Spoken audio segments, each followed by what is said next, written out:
Hey everybody, welcome to Just Fishing. We're talking fishing today. We're talking walleye, and we've got across from me here, well, I guess above me on the screen. How's it going, Cole? Cole Bailey, Angling Sports. Not bad. How about yourself, Chad? Very well. And over to, what are you? You're above me on the screen. Yeah. John Vinan. How's it going, John? Good. How you doing, Chad? Good. A lot of you guys will recognize these guys. They own Angling Sports together. They've been at it for, I guess, since right around the time that COVID started. 2020. Yep. January 2nd, 2020 is when we took over. And you've known each other even longer than that. Mm-hmm. But we'll get into all that. So let's get on it. Absolutely.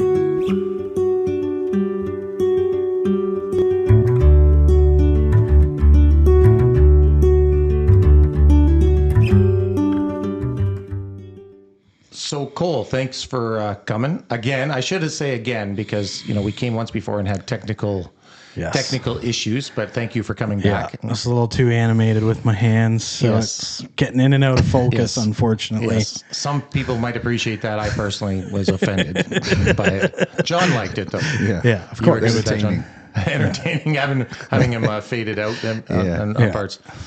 So last time you were here, we just kind of want to redo some of that. We were talking about walleye fishing. We were talking about fishing the Detroit, which I know is pretty much over now. Yeah. But you guys had just at the time just finished a tournament. To just refresh my memory about maybe how that went a little bit and what you guys were. What was that tournament actually? It was the Michigan Walleye Tour event. They always do it. It's like the second weekend in April, I think. Okay. This year was a little later with the way the days fell. Uh-huh. But it's a big legitimate circuit. Like they fill up every event, 150 boats. You got That's a lot of boats. Yeah. Oh yeah, you got. I mean, in that event there, you got all the local guides that are out there day in and day out. You've got guys that fish the NWT, like the Cabela's National Walleye Tour. You got guys that are trying to qualify for that because it's a stepping stone to qualify for that tour. And then you got just all the regional guys that love to fish that deal. So it's the competition stout. It's good sized fields. The paybacks make it worth your while if you do well in it. Yeah, I was actually just going to ask that. Like, what kind of money is on the line for a first or second place finish on that? 15 this year or 10? I think it was. 15. 15 this year. U.S. Next dollars. year's supposed to be their 30th or 40th Well, anniversary? 15 U.S. Wow. Yeah, 15 U.S. So 38 cents on the dollar. Even 10th pays. I think 2 or 3. We got 8 the one year and got. Is that right? We got like $2,800 or something like that. Plus, we won big fish. Yeah. We won like $5,000 American for 8th place in big fish. That's awesome. More than paid for the weekend that year. I was going to say that probably just paid for the gas. Nowadays it might. Yeah. So your how long of a tourney is that? It's a 2-day event. Saturday, Sunday. I don't think, there's no off limits for practice or nothing like that. But I mean, it's one of those events, like, unless you have fish coming to you and they're just moving in the river to spawn, right. It's, if they're done like they were real post spawn. They were a lot further along this year because of the mild winter we had. And we kind of knew that going in because of our practice days. We showed up the Monday of Easter weekend to practice, and when we seen all the fish spawning out, then we were like, this might be a little tricky. So that Monday was that Monday. That was 2 weeks before the event. Yeah, that was 2 weeks before the event this year. So when we seen that, we were like, oh boy, it's gonna be a grind because it's like practice on those. Like when those fish are that post spawn and that far along, and they're shooting back out to the lake, you kind of got to refine them every day. Like you're chasing them back down the river. Well, that's fishing. It's just it's not predictable. Like when they move in and spawn, you'll get a drift that's good, and it'll be good for a week straight, and you will absolutely knock their heads in on 2 or 3 drifts, and that's all you need to rotate all day long. Whereas the post spawn deal, you need to pick an area that they're either done on a shallow flat, and they're just kind of what we've found over the years is instead of them when they spawn, they'll seem to kind of mill around on those shallow flats out of the current, and they'll feed up a little bit before they start to shoot back out to the lake. So you kind of got to either find that program or you need to find these little corridors that they're moving through to get back out to the lake. So that's kind of what we went with. But the problem with the area we were fishing, the rains that we had leading up to it, and then the wind, it chews up all that sediment on the bottom. Super muddy. Right? And then just not even the mud necessarily, it's the debris in the water that you get from all the rain washing everything in.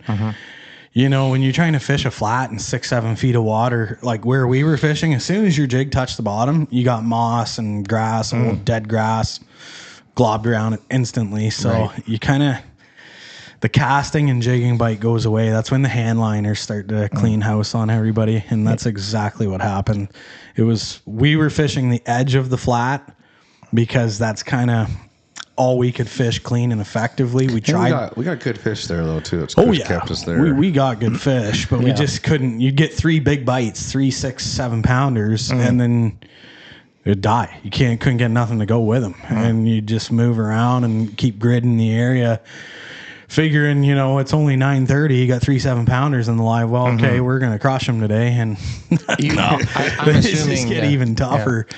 I'm assuming you got to have them live when you bring them back for weigh-in, or do you? We always keep them alive. Sure. But I don't know, man, because those fish. I know it's not a live release tournament. They take those fish and give them to the shelters and all that stuff. The homeless shelters, Yeah, we've never had them come in dead. I've never really seen them dead, but they've never seen anything either. No. Yeah, I just wondered, like some are specifically live release tournaments or whatever. And Bass has always been. Same with pike. I don't know, but we don't. At the end of those tournaments, they don't keep them and donate them all. No, these fish go into the scales and they go right into coolers.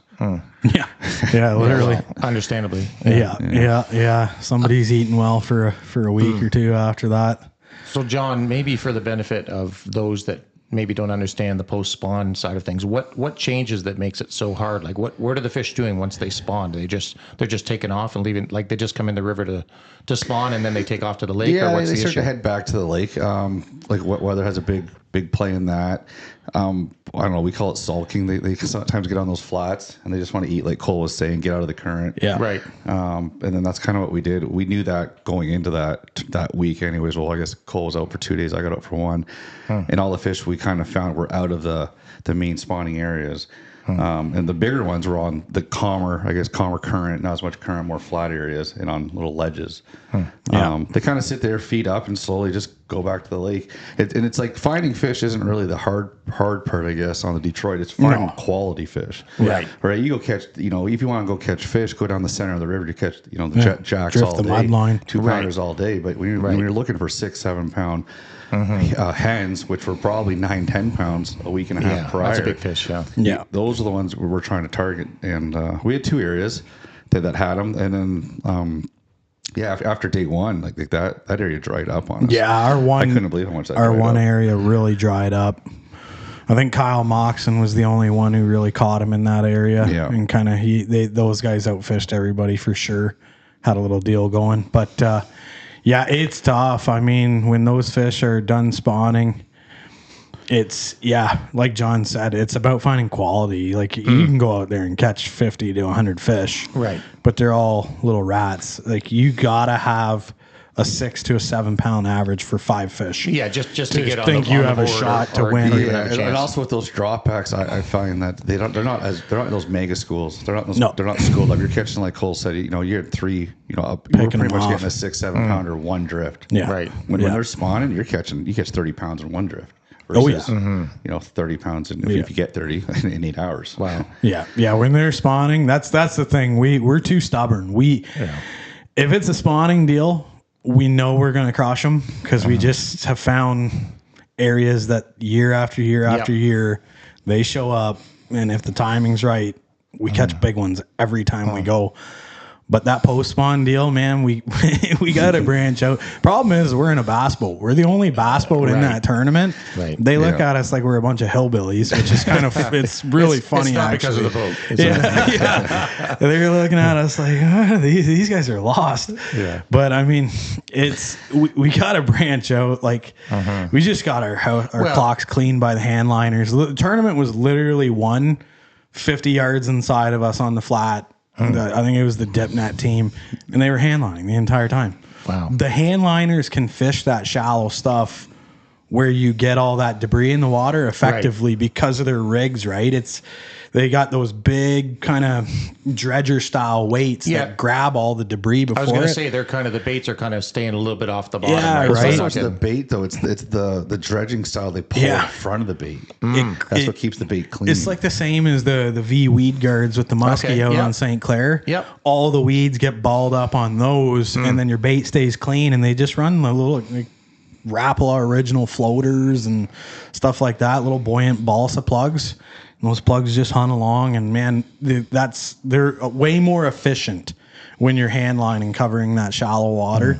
Like they'll cover 5 times the amount of water that we will drifting and jigging during the day, hand lining. So we gotta branch out and try that. I was just deal. going to say I'd like to try it, but it's just one more style of fishing that I need more gear for. And I'm just I just can't bring myself to buy any more rods for that sort of thing or whatever, hand lining reels or whatever it is. Yeah, it's honestly seems like the most painful way to fish. Yeah, you watch these guys just drive by you and they're just pulling the line. It'd be like, can you imagine doing a tournament fishing spy baits or something? I mean, that would be the only thing probably worse than that, right? We have done it. We have done it. Yeah. Usually he'll fish spy bait and I throw a jerk bait. I'm too ADD for that, but yeah, it's one of those deals. We're just too stubborn, and now we have the right boat for it. We got a London Mr. Pike that we could actually put hand line and reels and stuff like that on. But whether we do that or not, probably not. Probably not. We'll probably just rely on the jigging bite and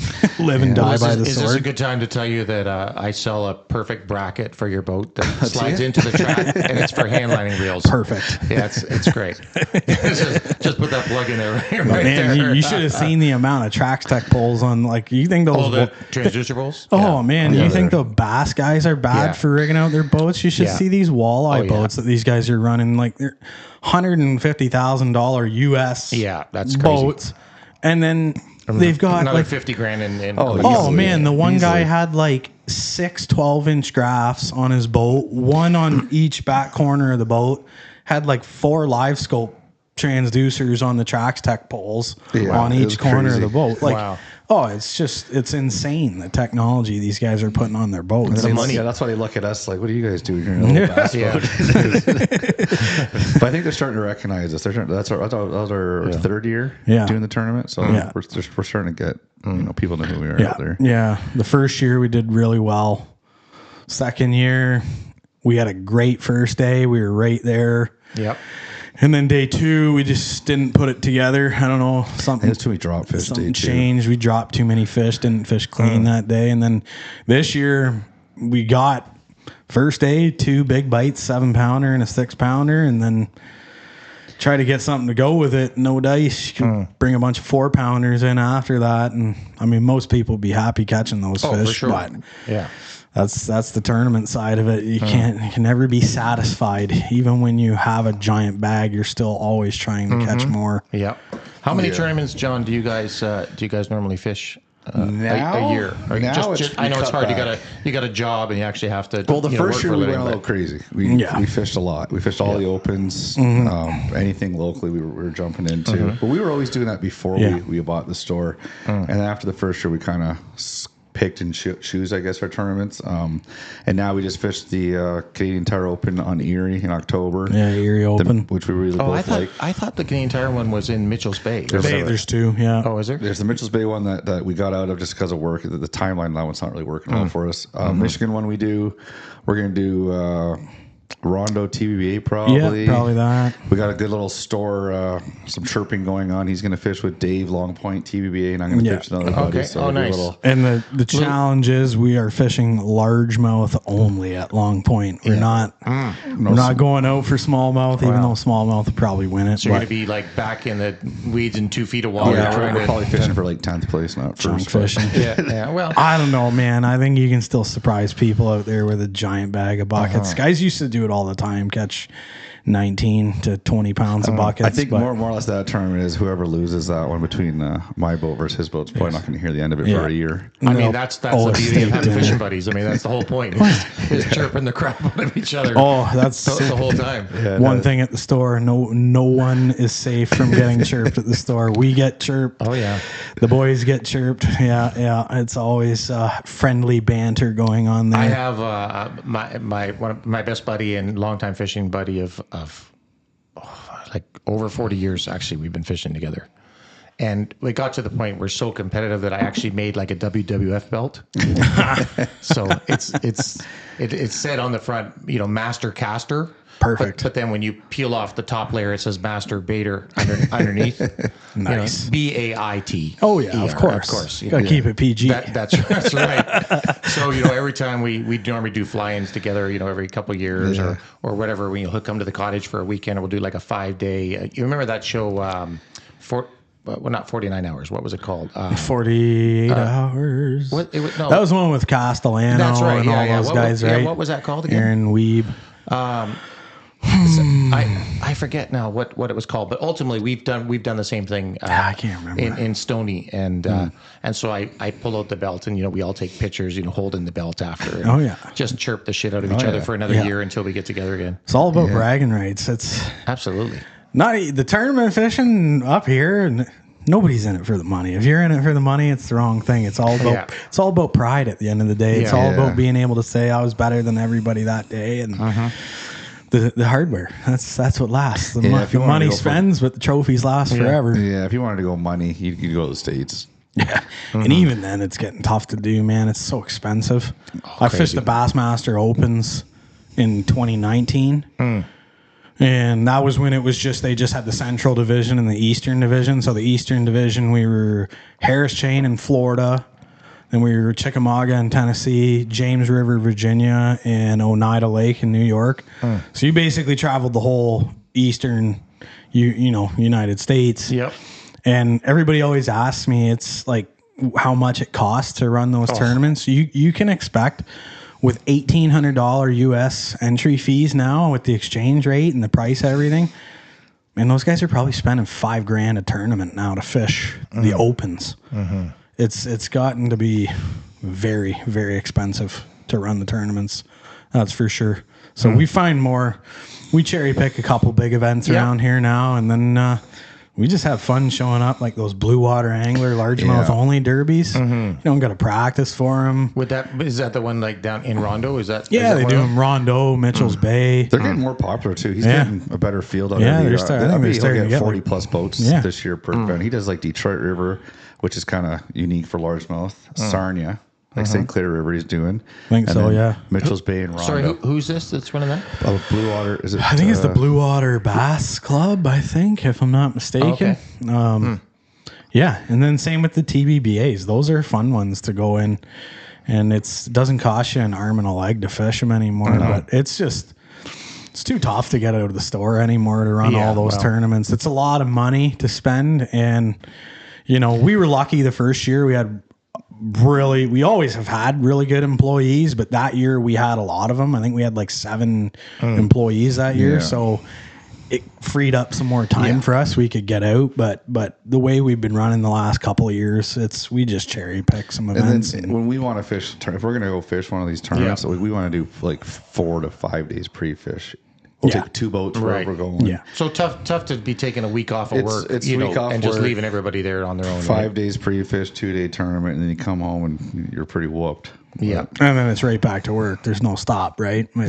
You know how it is. You ran your business for absolutely decades, right? So absolutely. I'm trying to navigate that myself because I want to. I'm going away on a fly-in in Manitoba in 25th of June. Perfect. And I'm thinking, shit, like who's going to pack all the orders and stuff? Well, I'm gone, or like answer emails because I just want to go and fish. Yeah, you don't want to be bothered. You probably be so far north you won't get any service either. No, there is an emergency like comm phone or whatever. Like if you have an emergency that you got to do something. But yeah, we're very remote. What lodge are you going to? It's Cobham River Lodge. It's called. Okay. Yeah. It's northern Manitoba. Way It's north? Or? way north. Okay. Yeah, float plane only. You can't get there any other way. It's actually pretty cool. There's I think they have 75,000 acres of property. Yeah, which is massive, and they only allow I think 120 people a year to fish it. Oh, and it's all beautiful. it's all catch and release pike. Beautiful. So you're going for your absolute Trophy pike. trophies. Yeah. Yeah, unpressured fish are the best. Yeah. Usually pretty willing to commit. Yes. The shitty thing is the price tag that goes along with yeah. doing a fish like that. But I mean, it's a once in a lifetime kind of deal. So you Absolutely. you just suck it up. Right. Nice. Absolutely. Yeah, June, that'll probably be, those fish should still be shallow and all those. Well, think so? I would think I would think they're probably they probably just had ice out like Yeah. June 1st or something. Yeah, they'll be just up up there to the because spawn, it's maybe. way up In there. all those shallow, mucky bays. Yeah. I got a buddy who he used to go down to Florida with me every year. He moved out to Saskatchewan. He guides at Wolston Lake Lodge. And he said that's like the best time of the year to catch numbers. They do 100, 150 fish days. He goes like you literally you can point them out in the shallows. No, don't cast at that one. Throw He's over too there small, to that yeah, one. yeah. Yeah. And Yeah, that's what the owner said. Like, if you don't have a sore arm at the end of every day, from just reeling them in, you're doing something wrong. that's awesome. That's my kind of fishing. Yeah. So let's get back to the walleye for a second, because I know it's pretty much done in the river now, right? They moved out into lakes and A lot of the better fish have. I mean, Yeah. you can definitely still get limits of walleye right now, but it goes from a jigging deal to more of a bottom bouncing worm harness deal. Right. And the caliber of fish you're going to catch are a lot smaller. But they're definitely perfect lots of- eaters. Yeah, I've been fishing the main lake on St. Clair, and definitely a lot of those, 1-2 pounders, just little fish. Yeah. But I Yeah. see you brought some stuff with you today. So Absolutely. this is kind of So maybe a little bit of intel on if you guys are going to go jig the river, we can definitely get you set up with all the right stuff. Yep. The jigging bite really tends to fire back up late fall, like that November. And we've caught them honestly all the way till Christmas time out in the boats if it doesn't ice up. But you can lift them up there just so we can see them basically, there, what you need, we prefer 8-pound braided line. You'd be amazed at how much of a difference the diameter of your line makes in your boat control, how you can stay vertical. Yeah. The thinner the line is, the better it cuts the current. That's one key everybody needs to understand. If you're in the boat and there's 4 guys in the boat, you all want to be fishing the same breaking strength of line. You want to be fishing the same diameter because why is that? That's interesting. I've never heard somebody because say that. if you get 2 guys up front that have 8-pound on their rods, Right. Sorry, I just answered my own question. Yeah. Because their line's drifting. At a different, and then rate, even if somebody in the back's got 15, the current's going to pull way more on that 15, and then they're going to wonder why they can't stay vertical the entire day. Well, because the guys controlling the boat have line diameter half the size of yours. Well, as long as your line is up, I mean, the guy in the back of the boat, we don't worry about the guy in the back of the boat. I call that guy net guy. Yeah, net boy. That's right. But basically, we prefer 8-pound braided line, usually high vis yellow. You can run 10. There's really no need to run anything heavier than that. But basically, I mean, for jigging, all you need, good quality jig heads. These are the Domos Customs. Is that a 1 ounce? These ones are 5/8. Okay. If you're new to it and your boat control isn't as good, go heavier, 1 ounce probably. We find we get a bit more on the lighter stuff. So the lighter you can get away with, the better. Gotcha. So we usually fish 5/8, maybe 3/4 in the river. But, good quality jig head, something kind of flat on both sides so it cuts the current well. Decent black nickel hook in it. These are Domo Customs. He's local out of Windsor. Yeah, I've makes seen a his great, stuff around, yeah. great jig. And then you pair it up, Lunker City finesse minnow, 4-inch finesse minnow. There's other options. You got Angler's Choice, the Wally Minnows. They're great. There's so many great plastics. Wind up worms, lure lipstick, Angler's Choice speartail worms. Basically, you just want a decent chunk of plastic on there, whether it's a worm or a minnow profile. Sometimes that will make a big difference. You do want to tinker with that because we found certain days out there the worm's cleaning house on the minnow, and then the next day you go out, the minnow profile's cleaning house on the worm. But color selection's pretty simple. The dirtier the water is, you want to fish dark or goofy colors like Pimp Daddy, or just like this one here, Silver Pepper Shiner. when the water gets clean, you go more natural. You're more into your smelt, blue ice, purple ice, stuff like that. So it's pretty simple setup. Just jig, plastic, and then throw a stinger hook on there if they're short striking. Stinger hook will increase your hookup to land ratio very greatly compared to not running a stinger. And I'm guessing you're tipping that with a chunk of like 6 or 8 pound fluoro or something at the end, just for visibility purposes. Yep. Yeah, we'll usually run like 10 or 14. We fish a little heavier. A little heavier, yeah. Just run a short section of it, like 4 feet. That way it's not grabbing the current as much. But we find we just run heavier because of all the, pilings and debris on the bottom. Right. Less nicks in your line, less downtime having to retie. True so enough. a lot of times, like especially on the Canadian side, we feel that the bigger fish spawn on the Canadian side because it's dirtier most of the time. The U.S. side, with the way the winds and the current work, it tends to be really clean. And this year it was like gin clear, almost too clear. Is that a tougher bite when it's so clear like that? It can be. Yeah. I don't find you catch as big a fish In for Detroit, sure. for sure. Sarnia is different. Yeah, you want clean water When on it's clear Sarnia. in Sarnia, you could beat the heck out of them, I find. When it gets dirty, a little bit harder. I don't know why that is, or unless it's just us. The only time I'll really prefer the water a little off colored in Sarnia is when they're in there spawning. There's a couple of little, sneaky drifts that you slide up shallow on. Yeah. And if it's too clean, you won't catch those fish. But if it's got a little bit of color to the water. Yeah, well, you're just spooking them with the boat, right? Yeah, they'll commit. But on the Detroit, we tend to fish the Canadian side. The bigger fish tend to be in that dirtier water on the Canadian side. So you're not really worried about them following your bait or seeing it too much. A lot of times you hop it, sets right down in front of their face, and they just suck it right up and commit to it. It's kind of reaction bite almost. So with the walleye, run essentially, I mean, I know you're still getting some in the river, but with it essentially the biggest majority of it is over. Yeah. Like, what are you guys moving to? I know bass isn't open for a little bit. So, well, we do a little bit of crappie fishing, but we'll continue the walleye. We'll just transition. I mean, if you want to go fish Lake St. Clair, it goes to more of a worm harness bite out there. Correct, either run, ounce and a half inline weights or ounce and a half bottom bouncers and pulling worm harnesses. And you either fish the South Shore kind of in that 12, 13 feet of water, basically from Lighthouse Cove across to almost all the way to the hump. You'll find once you get a little west of the Ruscombe, you start to get a lot more of that stringy cabbage in that area. It can be a little tougher to fish.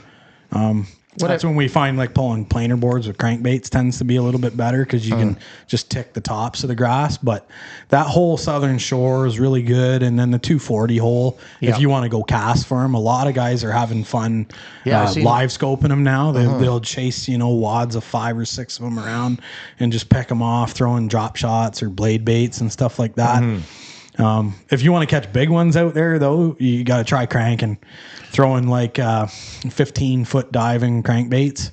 It's not a numbers game, but there is some great big ones in St. Clair that you can catch doing that. I don't know why I've not tried that. I have some of those baits, and I was out pulling worm harnesses out, in front of the Ruscombe there last week, and there was a couple guys casting with their sonar. Yeah. And I just saw like 2 boats. They were about 50 feet apart. And the one guy saying to the other guy, he's watching the other guy's cast from his boat, from his sonar. He's like, no, throw a little farther. Yeah, right there. Wine, he's coming. And I was like, this is nuts. Yeah. I'd love to try it. I don't know why I haven't. I have the right gear. I don't know. I guess because I got comfortable bottom bouncing or whatever. Cranking or snapping jigging wraps too out there. Jigging wraps. Yeah, you can rip jigging wraps and blade baits and all that stuff. There's so many ways you can catch them out there. Really. A lot of guys are really liking those underspin. They're getting popular. Same deal. Yeah. Especially if the fish are kind of more neutral and suspended. They're not tight to bottom feeding. If they're suspended, that underspin program works real well for them. I've not tried there. one of those. Yeah. Erie gets real good this time of the year too. He knows the Erie program a little better than I do. So for walleye, John might. You can elaborate on that more than I will. Yeah, you can. I mean, this time of year, worm harness bite obviously is pretty good. swim baits can be very effective. Yeah. I think it's not no one's really doing that yet. I know a couple guys kind of that a go sneaky out, deal out like there. like you're always going to have resident walleye out there. Not every walleye is going to the river. I agree. And so a lot of guys are still going, 55, 60 feet of water. Well, you don't need to go that far this time, or you can go 25 feet out in front of Glasgow probably. Well, I was going to say at Glasgow, like I've noticed there's almost like two locations is the best way I can put it, where you can go out and fish that 25 feet of water and they're stacked in there, and then there's nothing going on, and then you go to 60 and there they are again. It's like there's two zones of catching, which is weird. This year, I know guys are already going out and they're getting limits of like their smallest fish is 30 inches right now. Yeah, they're big, there's like some big giants. ones. On swim baits, and they're just giants. And wow. Yeah, that's not bad. And then, Eastern Basin. Not great eaters, mind you, at that size. No, they're just more fun to catch, I find. Yeah, for sure. And then your trolling bite will pick up. I think Father's Day, usually that's when things get rolling. Yeah, really gets That's kind of rule of thumb. Yeah, mid-June for me is normally when I would start and going that dipsies way. will get going, spoons and... But as I've been spoiled with St. Clair, as I've been starting to learn the lake, I've realized that there's actually a lot of walleye in there, as well, like year round, which I didn't know. So I'm kind of too lazy to take the boat off the lift and drive it down to Erie and this year was, I think, the first year since I can remember, guys were trolling Lake Colchester in January. Well, I was going to say, I know a couple of guys. Actually, I think Kyle Moxon was out there trolling. Him and Joe were out there early big ones January, too. February. A lot of tens, like big fish. I think that's that planer board deal that they're running out there, running inline planer boards and kind of smashing those pulling bandits deep down husky jerks, stuff like that. Yeah, I think that program's still going right now on that far western basin there, basically from Peely and west. I think that program really goes most of the summer. I would think. I think Leamington's got to be. Got to have them now. There's just so much structure and bait there. I fished there my first time for smallmouth in the fall last year. I've never been there, and the amount of rock piles and boulders. Where was this you were fishing? It would have been Colchester. Oh, Colchester. Yeah. That whole western basin is just loaded with rock. A lot of bait. That's what's keeping everything there. Gobies.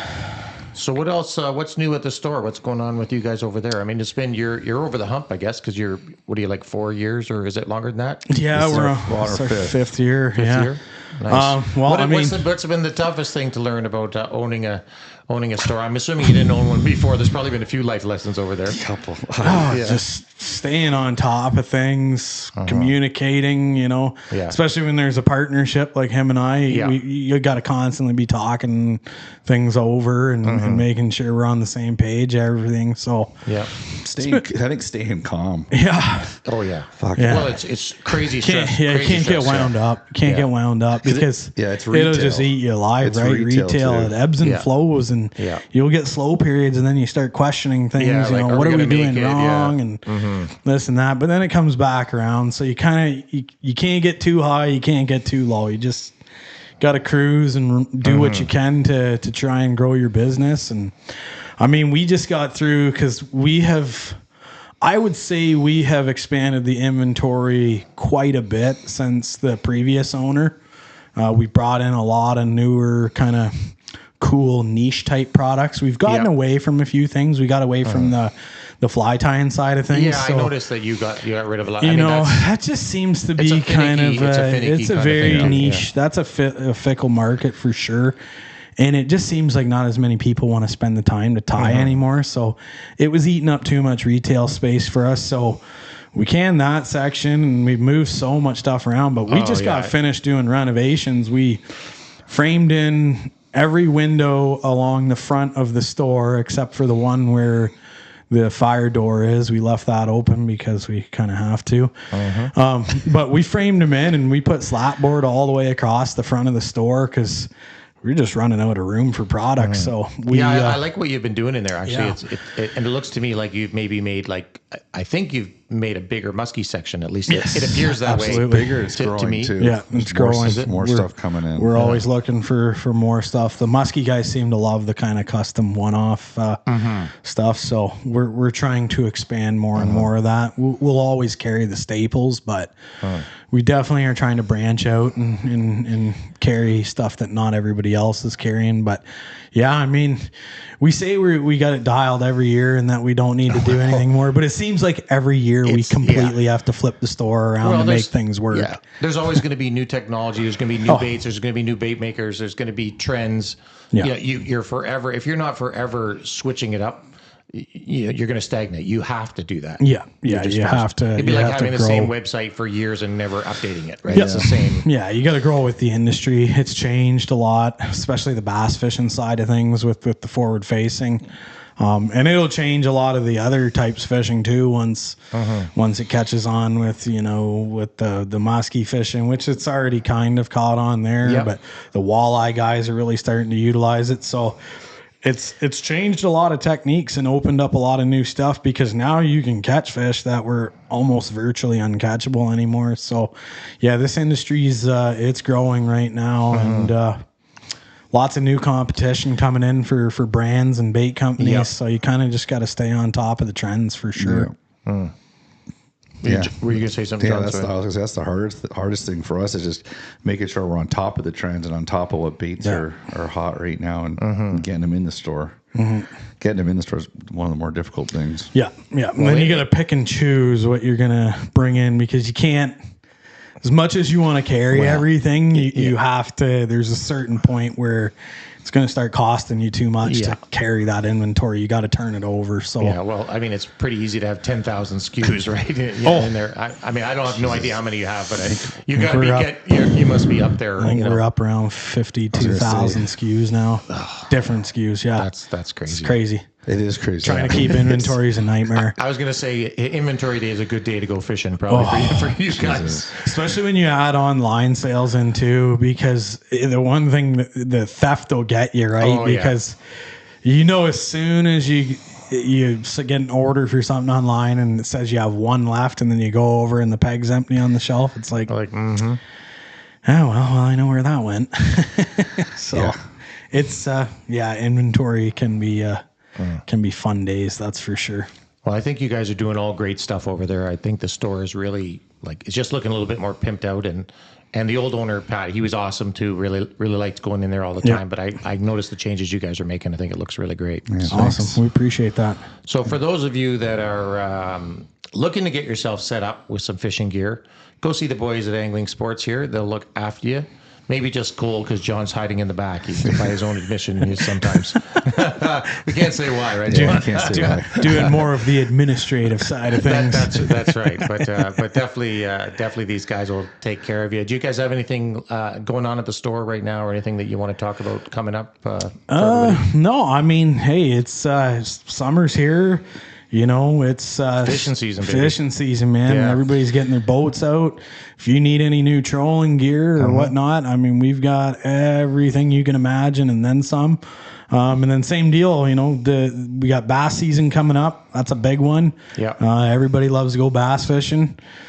We've expanded a lot of new product lineups. We're bringing in more, high-end Japanese niche stuff.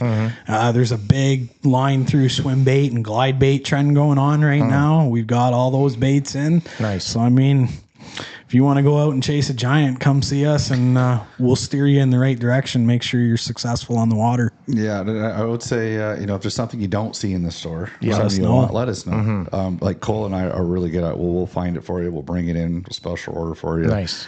And at the same time, if you don't have something in the store, it's kind of bugs us. Like, how don't we have that? We have everything. For sure. Well, you can't know about every single bait, right? So, one thing I would like to say is that, you guys are very knowledgeable. So for people that are just getting started fishing, maybe want to get their first setup and that, they can come in and talk to you, and you kind of walk them through the basics of what they need to get them into the sport and all of that. It doesn't have to be hundreds of thousands of dollars to load you up. I mean, a small tackle box and a bobber and you're fishing, Absolutely. Absolutely. That's where it all starts, right? We pride ourselves on those beginners that come in and know absolutely nothing, and if you can take that person and teach them and mold them into a good fisherman and help them have success, a successful angler is repeat business for us. So we don't beat around the bush. We want to make sure you do well out there, because we want you to come back and and support the store. Yep. Well, you heard it here. If you need some stuff, drop in, see the fellows at Angling Sports, John and Cole. And what else can I say but see you on the water, fellas? We'll see you out there. See ya. See you next time.